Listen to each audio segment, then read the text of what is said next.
My organs.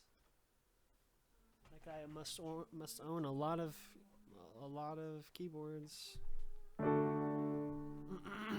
What review do I think Fantano regrets the most? There's no way I could have an opinion on that. I mean, I don't think he does. Of all the reviews I've watched of him, actually, you know what? Um, excuse me. Personal bias, of course.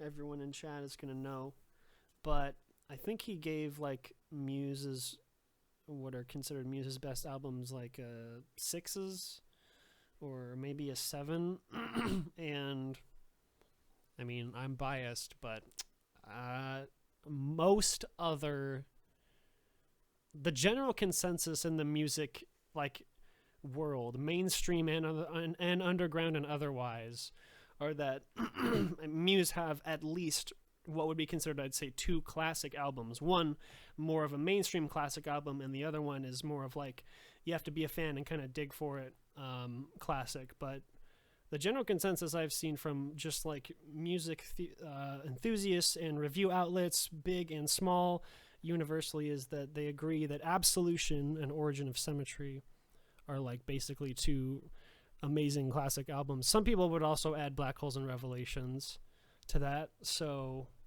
I don't know. I think, it's not regrettable. It's just his opinion. I think it's just not. I think Muse is just not quite his type of rock or alternative.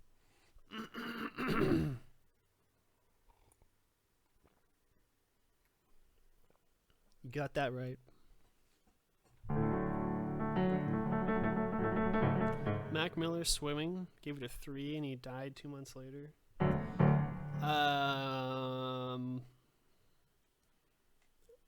I mean, do you actually like love that album, or do you think it's also not a good album? I couldn't tell you. I think I probably listened to that once, but I don't recall it.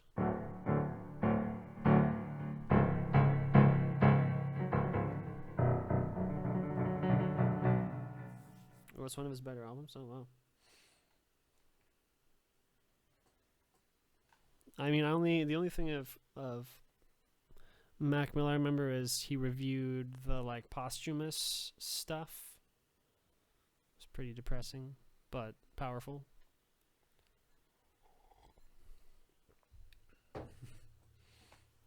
He died because Fantano rate bad.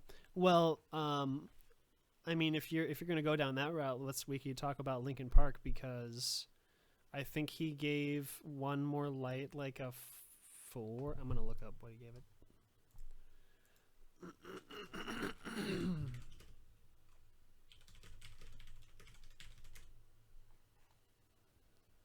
Oh, he gave it a not good. Yikes. So it seems. That's okay. Wow. Yeah, I mean, so this happened, and then like Chester Bennington died like a month later or something. And I mean, like, unfortunately, it wasn't just Fantano. Like, the consensus across the kind of music spectrum, again, was, myself included, was that it was just kind of bad to mediocre.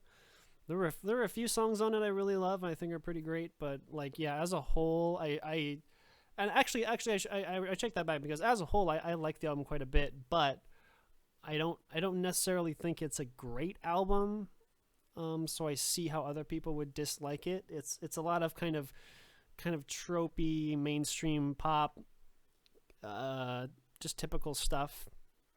But you know, when they took that and when they fused it with their more interesting, heavier stuff, that's always awesome, because I mean, they've had a few soft albums or softer albums like Minutes to Midnight and Thousand Suns, and I love both of those albums. Like, they're kind of corny, I guess, but like I don't think that's a validator for just being bad.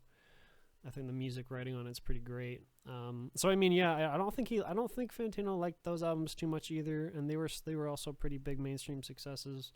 Had the fan base divided, of course, because because oh they went soft, oh they're being quiet now. It's like, yeah, do you think Chester's gonna do that singing forever? Do you think he wants to? And do you think it's fun for him to have to shred his voice like every day? I mean, I'm sure some of the days it is, and some of the days it probably fucking sucks. Some of the days he's probably just like, I don't want to do this. When I saw him live, I saw and Linkin Park. I saw Linkin Park live once before he died. Obviously, why would that be? Why would that not be the situation anyway? And I got to be on the fence. I was right there, GA, very front of the fucking show, and I had a really perfect view of like how they were performing and how their like body language was and their energy. And Chester, they did, they opened up with a bunch of loud shit. They did a big like medley of all their like awesome like loud, just really heavy stuff, and then they would do a quiet or soft medley of like I don't know, like 5 or 6 of their maybe it's just 4. It's like 4 to 6 of their softer hits, like what was it? Shadow of a Day, a few of the ones that are in the Transformers movies, whichever, like the the hits, the soft rock Linkin Park hits. And when I saw them live, Chester's vocals were not holding up. No sir. No sir. However, every time you showed me some really good live vocals of him. Oh yeah, it was an off day for sure. But the thing is, for the rest of the show, whenever they did the heavy stuff and he had to do the belting, he was totally on it. As far as I remember, it sounded perfect. But yeah, so point being, I have proof. I saw it live that just doing that type of singing, is probably gonna make your regular softer singing voice harder to achieve with time. So that's what I witnessed, and it was like clear, very clear, that it was consistently kind of a bit of a struggle during the quiet songs.